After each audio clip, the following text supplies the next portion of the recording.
बारिश की हल्की हल्की बूंदें सड़क को भिगो रही थीं। कॉलेज के बाहर खड़ी सिया हाथ में किताबें पकड़े बस का इंतजार कर रही थी। अचानक तेज हवा चली और उसकी एक डायरी फिसलकर सड़क पर जा गिरी। ये आपकी है, पीछे से आए एक आवाज ने उसे चौंका दिया। सिया ने पलटकर देखा, सामने एक लड़का खड़ा था, आरव। आंखों में अजीब सी शांति, चेहरे पर हल्की मुस्कान। जी हाँ, थैंक यू, सिया ने डायरी लेते हुए कहा। दोनों की नजरें कुछ पल के लिए टकराईं। वो पल छोटा था लेकिन दिल को छू जाने वाला। आप रोज यही दिखती हैं, आरव ने अचानक कहा। सिया थोड़ा घबरा गई। आप मुझे जानते हैं? आरव मुस्कुराया। नहीं, लेकिन लगता है जैसे बहुत पहले से जानता हूँ। सिया को ये बात अजीब भी लगी और अच्छी भी। बस आ गई। सिया जल्दी से चढ़ गई, लेकिन खिड़की से बाहर देखा तो आरव अब भी वहीं खड़ा था। बस चल पड़ी, पर सिया का दिल वहीं रह गया। उसे नहीं पता था कि ये सिर्फ एक मुलाकात नहीं बल्कि उसकी जिंदगी का सबसे बड़ा ट्विस्ट था। और वो डायरी जिसे आरव ने उठाया था, उसमें एक ऐसा राज छुपा था जो आने वाले दिनों में कई रिश्तों की नींव हिला देगा। रात काफी हो चुकी थी। सिया अपने कमरे में बैठी थी, लेकिन मन बार बार उसी अजनबी चेहरे पर अटक रहा था। आरव, मैं उसे पहले कभी नहीं मिली, फिर उसने ऐसा क्यों कहा? उसका दिल बेचैन था। उधर आरव अपने कमरे में बैठा था। टेबल पर रखी थी वही डायरी, सिया की डायरी। उसने धीरे धीरे पहला पन्ना खोला। अगर तुम ये पढ़ रहे हो तो समझ लेना कि हमारी कहानी फिर से शुरू हो चुकी है। आरव की उंगलियां कांप गईं। तो तुम सच में वही हो, सिया, उसने खुद से कहा। डायरी के हर पन्ने पर एक नाम बार बार लिखा था, आरव। उन मुलाकातों का जिक्र था जो कभी हुई ही नहीं थी, या शायद हुई थी, पर सिया उन्हें भूल चुकी थी। अगले पन्ने पर लिखा था, अगर मैं तुम्हें भूल जाऊं तो तुम मुझे फिर से प्यार करना सिखाओगे। आरव की आंखें नम हो गईं। उसी पल सिया के फोन पर एक मैसेज आया। अननोन नंबर, क्या तुम्हें आज की बारिश याद है? सिया चौंक गई। ये नंबर किसका है? उसने टाइप किया। रिप्लाई आया, जिसे तुम भूल चुकी हो लेकिन दिल नहीं। सिया का दिल जोर से धड़कने लगा। उसे नहीं पता था कि उसकी जिंदगी में जो खालीपन था वो किसी हादसे की वजह से था, और आरव उस हादसे का सबसे बड़ा गवाह। कहानी अब सिर्फ प्यार की नहीं रही थी, अब ये यादों और सच की लड़ाई बनने वाली थी। सिया ने फोन हाथ में पकड़े पकड़े ही सोने की कोशिश की, लेकिन अननोन नंबर का वो मैसेज बार बार उसकी आंखों के सामने आ रहा था। जिसे तुम भूल चुकी हो लेकिन दिल नहीं। सुबह होते ही उसका सिर जोर जोर से दर्द करने लगा। आईने के सामने खड़ी होकर उसने खुद को देखा। आंखों के नीचे काले घेरे और माथे पर पसीने की बूंदें। अचानक उसके दिमाग में एक झटका सा लगा। बारिश, तेज ब्रेक की आवाज और कोई उसका हाथ थामे हुए। आरव, उसके मुंह से अचानक नाम निकल गया। सिया डर गई। ये नाम मुझे कैसे याद आया? उधर आरव उसी बस स्टॉप पर खड़ा था। उसे पूरा यकीन था कि सिया आज फिर वहां आएगी। और सच में कुछ देर बाद सिया वहां पहुंची। दोनों की नजरें मिलीं। इस बार सिया ने नजरें नहीं चुराईं। क्या हम पहले कभी मिले हैं? सिया ने सीधे पूछ लिया। आरव के चेहरे पर हल्की सी मुस्कान आई, लेकिन आंखों में दर्द था। हाँ, उसने बस इतना कहा। और वो डायरी? सिया की आवाज कांप रही थी। तुम्हारी ही लिखी हुई कहानी है, आरव ने कहा, जो तुम खुद भूल चुकी हो। सिया का सिर घूमने लगा। एक और झलक उसकी आंखों के सामने आए, एक हॉस्पिटल डॉक्टर कहते हुए, मेमोरी लॉस है, कुछ यादें वापस नहीं आएंगी। सिया की आंखों से आंसू बह निकले। तो क्या मैंने तुम्हें भी भुला दिया? उसने टूटे हुए स्वर में पूछा। आरव ने पहली बार नजरें झुका लीं। हाँ सिया, लेकिन मैंने तुम्हें नहीं भुलाया। उस पल सिया को एहसास हुआ, कभी कभी प्यार यादों से नहीं, दिल से जुड़ा होता है। लेकिन उसे ये नहीं पता था कि जो सबसे बड़ा सच है वो अभी छुपा हुआ है। सिया और आरव बस स्टॉप से पास वाले कैफे में बैठे थे। दोनों के बीच खामोशी थी, लेकिन वो खामोशी बोल रही थी। मुझे सब सच जानना है, सिया ने कॉफी का कप पकड़ते हुए कहा। अब अधूरा कुछ भी नहीं चाहिए। आरव ने गहरी सांस ली। सच सुनने के बाद शायद तुम मुझसे नफरत करने लगो। सिया ने उसकी तरफ देखा। अगर नफरत होती तो मैं यहाँ बैठी ही नहीं होती। आरव की आंखें भर आईं। वो रात बारिश की ही थी। उसने कहना शुरू किया। हम दोनों बाइक पर थे। सिया का दिल जोर से धड़कने लगा। तुम जिद कर रही थी कि तेज चलाओ, और मैं तुम्हारी एक मुस्कान के लिए सब कुछ भूल गया। आरव की आवाज कांपने लगी। अचानक सामने एक ट्रक आ गया। ब्रेक लगे लेकिन देर हो चुकी थी। सिया की उंगलियां कांप गईं। तुम सड़क पर गिर गई और तुम्हारा सिर। आरव आगे बोल नहीं पाया। कैफे की खिड़की के बाहर बारिश फिर शुरू हो चुकी थी। डॉक्टर ने कहा था तुम बच गई हो, लेकिन कुछ यादें हमेशा के लिए खो गईं। सिया की आंखों से आंसू बहने लगे और तुम? उसने धीरे से पूछा। आरव ने अपनी शर्ट की बाह ऊपर की। हाथ पर गहरे जख्म के निशान थे। मैं हर दिन खुद को सजा देता रहा, उसने कहा। इसलिए कभी तुम्हारे सामने आने की हिम्मत नहीं हुई। सिया ने पहली बार उसका हाथ थाम लिया। गलती तुम्हारी नहीं थी आरव, उसने कहा। अगर मैं तुम्हें भूल भी गई थी तो शायद किस्मत चाहती थी कि मैं तुमसे फिर प्यार करूं। आरव ने उसकी तरफ देखा। उम्मीद की एक हल्की सी किरण उसकी आंखों में जगी। लेकिन उसी पल सिया का फोन बज उठा। अननोन कॉलर लिखा था। उसने कॉल रिसीव की। उधर से एक ठंडी आवाज आई, अगर पूरी सच्चाई जाननी है तो आरव पर भरोसा मत करना। सिया का चेहरा सफेद पड़ गया। आरव ने घबरा कर पूछा, कौन था? सिया ने फोन बंद करते हुए कहा, शायद वो सच जो तुम भी नहीं जानते। कैफे से निकलते वक्त सिया बार बार पीछे मुड़कर देख रही थी, जैसे कोई उनका पीछा कर रहा हो। तुम ठीक हो? आरव ने पूछा। सिया ने सिर हिलाया, लेकिन दिल में डर घर कर चुका था। रात को सिया अपने कमरे में थी। बारिश की आवाज के साथ वही शब्द उसके कानों में गूंज रहे थे, आरव पर भरोसा मत करना। उसने वही अननोन नंबर दोबारा डायल किया। आप कौन हैं? सिया ने कांपती आवाज में पूछा। उधर से जवाब आया, जो तुम्हारी जिंदगी बर्बाद होते देख नहीं सका। क्या मतलब? सिया का दिल बैठने लगा। वो हादसा सिर्फ एक्सीडेंट नहीं था, आवाज बोली। किसी ने ब्रेक फेल कर दिए थे। सिया के पैरों तले जमीन खिसक गई। और आरव? उसने धीरे से पूछा। कुछ पल की खामोशी के बाद आवाज आई, वो दोषी है या नहीं ये तुम्हें खुद तय करना होगा। कॉल कट हो गई। उसी रात आरव अपने कमरे में बैठा था। टेबल पर कुछ पुराने कागज फैले थे, एक वर्कशॉप की रसीद और एक मैकेनिक का नाम। उसने खुद से कहा, अगर सिया को सच पता चल गया तो शायद वो मुझे कभी माफ न कर पाए। अगले दिन सिया बिना बताए एक पुरानी बाइक वर्कशॉप पहुंची। वही जगह जहां हादसे से ठीक पहले बाइक की सर्विस हुई थी। मैकेनिक ने उसे देखकर कहा, मैडम आपकी हालत ठीक हो गई। सिया चौंक गई। आप मुझे पहचानते हैं? मैकेनिक ने सिर हिलाया। हाँ, आप उस दिन भी आई थीं। आप किसी से बहुत बहस कर रही थीं। किससे? सिया की सांस रुक गई। मैकेनिक ने नाम लिया, रोहन। सिया का दिल जोर से धड़कने लगा।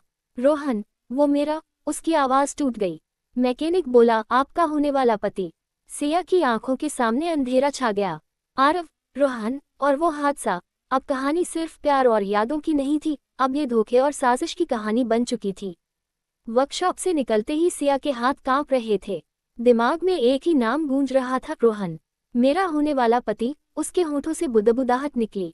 अचानक एक पुरानी याद उसकी आंखों के सामने चमकी, एक सगाई की अंगूठी और किसी का गुस्से में कहा गया वाक्य, अगर तुम मेरी नहीं हो सकती तो किसी की भी नहीं बनोगी।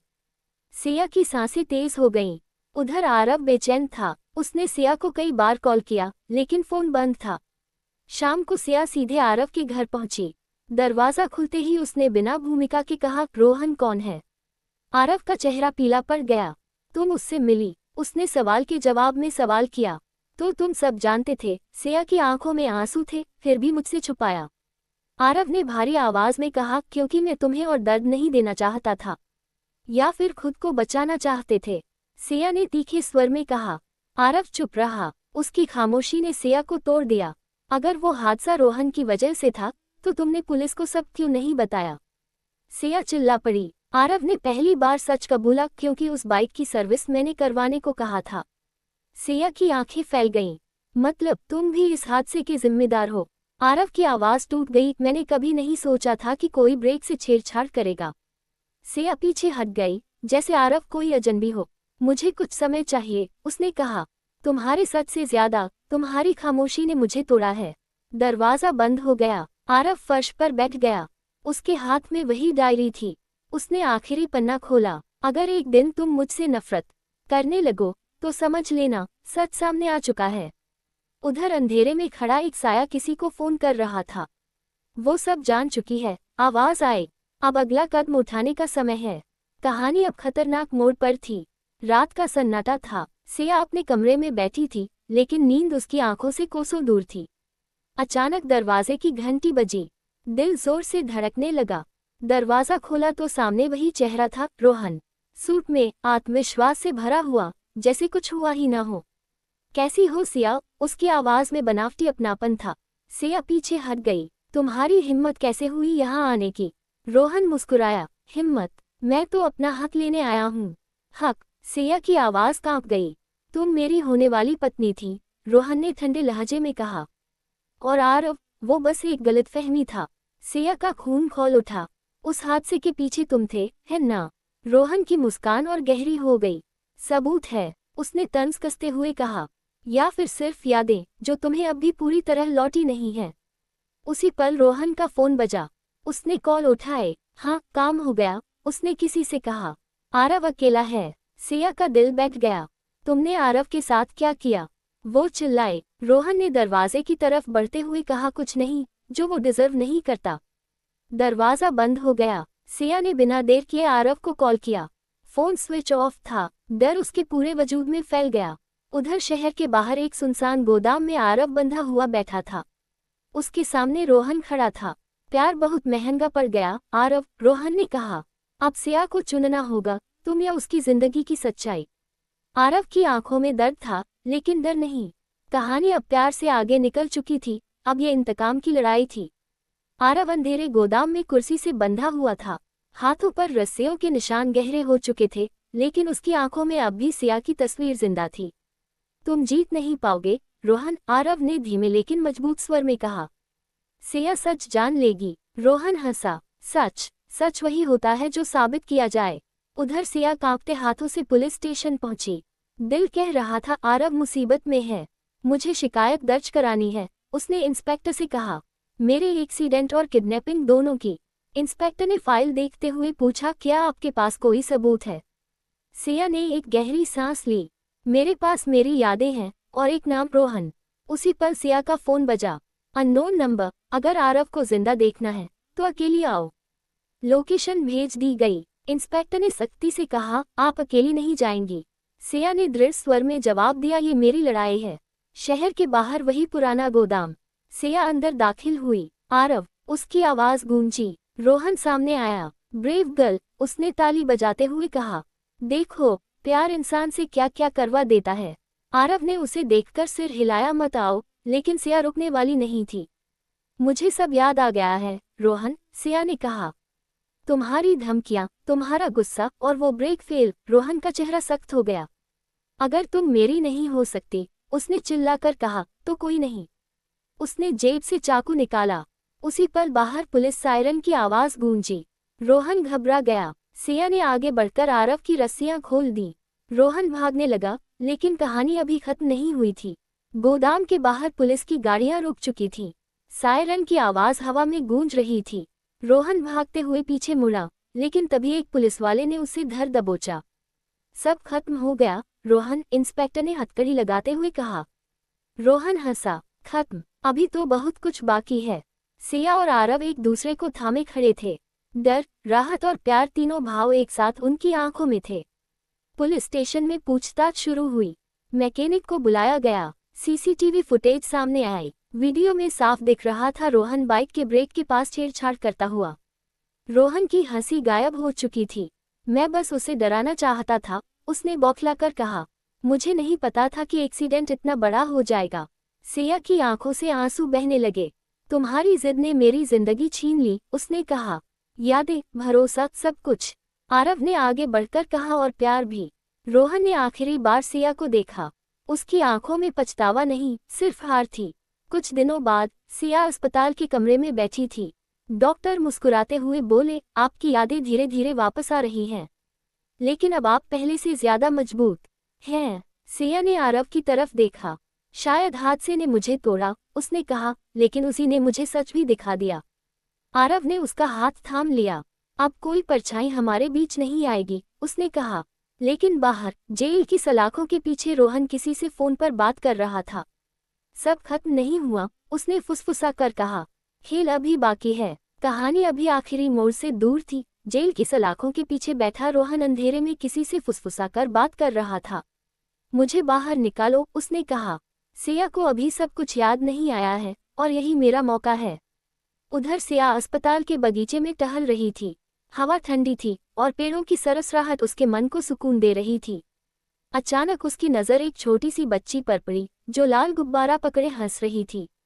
सिया ठिठक गई। उसके दिमाग में एक याद लौट आई, बारिश, एक बच्ची। रोहन चिल्लाता हुआ, तुम मेरी बात नहीं मानोगी तो अंजाम बुरा होगा। सिया का सिर जोर से दर्द करने लगा। आरव, उसने कांपते हुए कहा। आरव उसके पास दौड़ा। क्या हुआ? अब मुझे सब याद आ रहा है, सिया ने कहा।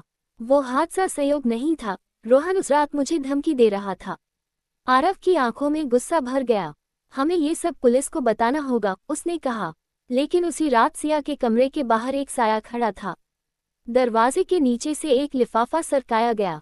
सिया ने खोलकर देखा। अंदर एक पुरानी फोटो थी, सिया, आरव और रोहन तीनों साथ में। पीछे लिखा था, अगर तुमने केस आगे बढ़ाया तो अगली याद आखिरी होगी। सिया के हाथ कांप गए। उसने महसूस किया रोहन जेल में होते हुए भी अब भी खेल खेल रहा था। आरव ने फोटो देखी और कहा, अब डरने का वक्त खत्म हो चुका है। अब ये लड़ाई सिर्फ हमारी नहीं, सिया ने मजबूती से कहा, ये सच और इंसाफ की लड़ाई है। कहानी अब अपने अंतिम मोड़ की तरफ बढ़ रही थी। सुबह होते ही सिया पुलिस स्टेशन पहुंची। उसकी आंखों में डर नहीं, अब सिर्फ सच्चाई थी। मैं केस वापस नहीं लूंगी, उसने इंस्पेक्टर से साफ कहा, चाहे मुझे कुछ भी झेलना पड़े। इंस्पेक्टर ने फाइल बंद करते हुए कहा, आपके बयान के बाद रोहन पर कोशिश हत्या और साजिश की धाराएं भी लगेंगी। उधर जेल में रोहन को ये खबर मिल चुकी थी। उसने गुस्से में दीवार पर मुक्का मारा, अगर मैं बाहर नहीं आ सकता तो उसे भी चैन से जीने नहीं दूंगा। उसी दिन सिया को एक कॉल आया। अननोन नंबर, तुम बहुत बहादुर बन रही हो सिया, अदालत में मिलेंगे। अगले हफ्ते कोर्ट की तारीख तय हुई। कोर्ट रूम में सिया गवाही देने खड़ी थी। सामने रोहन, सलाखों के पीछे नहीं बल्कि कटघरे में। उसकी आंखों में वही पुराना जहर था। क्या आप ये मानती हैं, वकील ने पूछा, कि हादसे के वक्त आपकी याददाश्त पूरी नहीं थी? सिया ने गहरी सांस ली। हाँ, लेकिन अब मुझे सब याद है। आरव पीछे बैठा था, उसकी मुठ्ठियां बंधी हुई थीं। अचानक रोहन के वकील ने एक कागज लहराया। ये सबूत दिखाता है कि बाइक की सर्विस आरव ने करवाई थी। कोर्ट में सरसराहट फैल गई। सिया चौंक गई। जज ने सख्ती से कहा, शांति बनाए रखें। रोहन मुस्कुराया, जैसे यही पल वो चाहता था। सिया की नज़र आरव से मिली। अब फैसला सिर्फ कोर्ट का नहीं था, ये भरोसे की सबसे बड़ी परीक्षा थी। कोर्ट में सन्नाटा छा गया था। हर नज़र अब सिया पर टिकी थी। जज ने कहा, गवाह, आप अपनी बात रखें। सिया ने आरव की तरफ देखा। उसकी आंखों में डर नहीं था, सिर्फ सच। हाँ, सिया ने मजबूत आवाज में कहा, बाइक की सर्विस आरव ने करवाई थी। लेकिन पूरा कोर्ट रूम थम सा गया। लेकिन ब्रेक से छेड़छाड़ सर्विस के बाद की गई थी, सिया ने कहा। और ये काम रोहन ने किया। रोहन उछल पड़ा। झूठ है। जज ने हथौड़ा बजाया। शांत रहें, सिया ने आगे कहा, मुझे अब याद आ गया है। उस रात रोहन मुझे धमकी दे रहा था। वो चाहता था कि मैं आरव को छोड़ दूं। आरव की आंखें नम हो गईं। इंस्पेक्टर ने कोर्ट के सामने सीसीटीवी फुटेज पेश किया, साथ में मैकेनिक का बयान। वीडियो में रोहन साफ दिखाई दे रहा था। रोहन का चेहरा सफेद पड़ गया। उसका वकील चुप बैठ गया। जज ने फाइल बंद करते हुए कहा, कोर्ट को पर्याप्त सबूत मिल चुके हैं। रोहन को वापस ले जाया गया। जाते जाते उसने सिया को देखा। उस नज़र में अब धमकी नहीं, हार थी। कोर्ट के बाहर आरव ने सिया का हाथ थाम लिया। आज तुमने सिर्फ मुझे नहीं, उसने कहा, सच को बचाया है। सिया मुस्कुराई, लेकिन दिल जानता था अभी फैसला आना बाकी है। कोर्ट रूम में खामोशी पसरी हुई थी। जज अपनी कुर्सी पर बैठे फाइल के आखिरी पन्ने पलट रहे थे। हर धड़कन गिनी जा सकती थी। रोहन कटघरे में खड़ा था। पहली बार उसके चेहरे पर डर साफ दिखाई दे रहा था। जज ने फैसला सुनाया, सबूतों और गवाहियों के आधार पर अदालत इस नतीजे पर पहुंची है कि आरोपी रोहन ने जानबूझकर ब्रेक से छेड़छाड़ की, जिससे सिया की जान खतरे में पड़ी। कोर्ट में सन्नाटा और गहरा हो गया। आरोपी को 10 साल की सश्रम कैद और जुर्माने की सजा सुनाई जाती है। रोहन की आंखें झुक गईं। अब कोई चाल, कोई धमकी काम नहीं आई। पुलिस उसे ले जाने लगी। जाते जाते रोहन ने आखिरी बार सिया की तरफ देखा। उस नज़र में न प्यार था, न गुस्सा, बस एक खालीपन। कोर्ट के बाहर सिया ने खुली सांस ली, जैसे बरसों का बोझ उतर गया हो। अब सब खत्म हो गया। आरव ने धीरे से पूछा। सिया ने सिर हिलाया। एक दर्दनाक अध्याय, लेकिन पूरी कहानी नहीं। आरव ने हैरानी से उसकी तरफ देखा। क्योंकि अब मुझे अपने आप से भी एक सवाल का जवाब देना है, सिया बोली। क्या मैं पुराने डर के साथ जीऊं या नए प्यार के साथ आगे बढ़ूं? आरव ने उसका हाथ थाम लिया। मैं जवाब नहीं मांगूंगा, उसने कहा, बस साथ चलना चाहूंगा। सिया मुस्कुराई, लेकिन कहीं न कहीं एक आखिरी मोड़ अभी बाकी था। कई महीने बीत चुके थे। सिया अब पहले से ज्यादा शांत थी। डर था, लेकिन डर नहीं। वो उसी कॉलेज के बाहर खड़ी थी जहां उसकी और आरव की पहली मुलाकात हुई थी। बारिश नहीं थी, लेकिन हवा में वही एहसास था। आरव सामने आया। याद है? उसने हल्की मुस्कान के साथ पूछा। सिया ने सिर हिलाया। सब कुछ नहीं, लेकिन जो जरूरी था वो याद है। दोनों पास वाले गार्डन में बैठे। मैंने खुद को समय दिया, सिया ने कहा, डर को समझने का और अपने दिल को सुनने का। आरव ने कुछ नहीं कहा, बस उसकी बात सुनी। मैं ये नहीं कह सकती कि अब मुझे कुछ भी दर्द नहीं होगा, सिया बोली, लेकिन ये जानती हूँ कि मैं अकेले नहीं चलना चाहती। उसने आरव की तरफ हाथ बढ़ाया। आरव की आंखों में नमी आ गई। मैं वादा करता हूँ, उसने कहा, इस बार कोई परछाई हमारे बीच नहीं आने दूंगा। सिया मुस्कुराई। उसी पल सिया के फोन पर एक मैसेज आया। अननोन नंबर, कुछ कहानियां सजा से नहीं, माफी से खत्म होती हैं। सिया ठिठक गई। आरव ने पूछा, क्या हुआ? सिया ने फोन बंद कर दिया। कुछ नहीं, उसने कहा, बस एक याद जो अब मुझे डरा नहीं सकती। दोनों उठकर आगे बढ़े। कहानी अब अपने आखिरी अध्याय की ओर थी। शाम ढल रही थी। आसमान हल्का गुलाबी था और हवा में सुकून घुला हुआ। सिया और आरव नदी किनारे चल रहे थे, बिना किसी डर के, बिना किसी सवाल के। सिया अचानक रुक गई। आरव, एक बात पूछूं? आरव मुस्कुराया। अब सवालों से डर नहीं लगता। सिया ने गहरी सांस ली। अगर मेरी कुछ यादें कभी वापस न आए तो क्या तुम मुझे अधूरा समझोगे? आरव ने उसका हाथ थाम लिया। यादें हमें बनाती नहीं, उसने कहा, हम यादों को बनाते हैं। सिया की आंखों से आंसू बह निकले, लेकिन ये आंसू दर्द के नहीं थे। उसी पल उसका फोन बजा। वही अननोन नंबर। सिया ने कॉल उठाए। उधर से इंस्पेक्टर की आवाज आई, रोहन ने जेल से माफीनामा भेजा है। उसने कबूल किया है कि वो मैसेज उसी का आखिरी पछतावा था। सिया ने आंखें बंद कर लीं। मैं उसे माफ कर चुकी हूँ, उसने कहा, क्योंकि अब वो मेरी कहानी का हिस्सा नहीं है। कॉल कट हो गई। आरव ने हैरानी से देखा। सब ठीक है? सिया मुस्कुराई। अब सब पूरा है। कुछ महीनों बाद उसी बस स्टॉप पर जहां कहानी शुरू हुई थी, आज हाथों में हाथ डाले दो लोग खड़े थे। बारिश की पहली बूंद गिरी। आरव ने कहा, ये बारिश अब डराती तो नहीं? सिया मुस्कुराई, नहीं, क्योंकि अब हर बारिश के बाद कोई मुझे थामने वाला है। और फिर आवाज आती है, कुछ रिश्ते टूटते नहीं, वक्त उन्हें पूरा होने का मौका देता है। दी एंड।